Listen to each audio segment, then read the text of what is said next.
tous et bienvenue sur Hashtag Protestant 2.0. Je suis heureuse de vous retrouver en ce lundi 17 août. Pour démarrer la semaine et la journée, je vous propose de parcourir un extrait du Nouveau Testament dans l'épître de Paul aux Romains au début du 11e chapitre. C'est le passage où Paul nous explique que Dieu n'a jamais rejeté Israël. Je demande donc, Dieu aurait-il rejeté son peuple? Certainement pas. Car je suis moi-même israélite, descendant d'Abraham et membre de la tribu de Benjamin. Dieu n'a pas rejeté son peuple, qu'il s'est choisi d'avance, car vous savez, n'est-ce pas ce que dit l'Écriture dans le passage où Élie se plaint d'Israël devant Dieu? Seigneur, ils ont tué tes prophètes et démoli tes autels, je suis resté moi seul et ils cherchent à me tuer. Mais que lui répondit Dieu?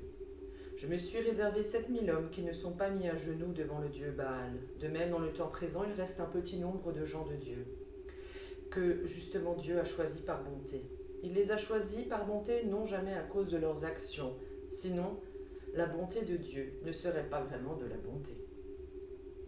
Pour Paul, on le comprend, nous ne sommes jamais seuls, et les Israélites ne sont pas seuls.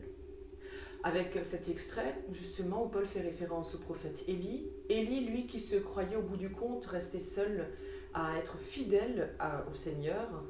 Pourtant, nous dit ce passage, Élie n'était pas seul, il y en avait 7000 autres comme lui qui étaient fidèles à Dieu. Dieu les connaissait, mais Élie, non. Parfois, là où nous vivons aujourd'hui en tant que chrétiens, nous pouvons nous sentir remis en cause parce que nous sommes juste chrétiens.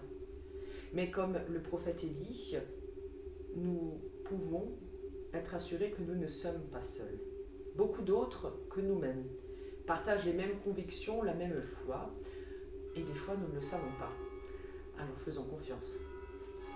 Et je vous propose cette prière pour ce matin, issue du livre de la Société luthérienne. Cette prière de Bernard Cornic. Sur les chemins de l'Évangile, vers toi je veux marcher, malgré mon pas malhabile, Seigneur, je veux aimer. Tu sais combien je suis fragile, sur toi je peux compter. Au pari de l'amour, tu m'invites, Seigneur, j'en tremble chaque jour, sois vainqueur de mes peurs. Sois dans ma vie le sel, dans mon cœur le levain, d'un amour fraternel qui partage le pain. Tu veux savoir, Seigneur, sur qui tu peux compter, accepte que mon cœur réponde à ton appel. Amen. Je vous souhaite une super belle journée, un bon début de semaine.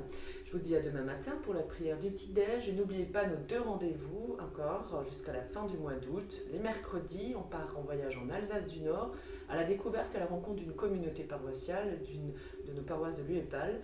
Et le dimanche, une petite méditation en vidéo proposée par un collègue de notre union d'église. Je vous dis alors à demain.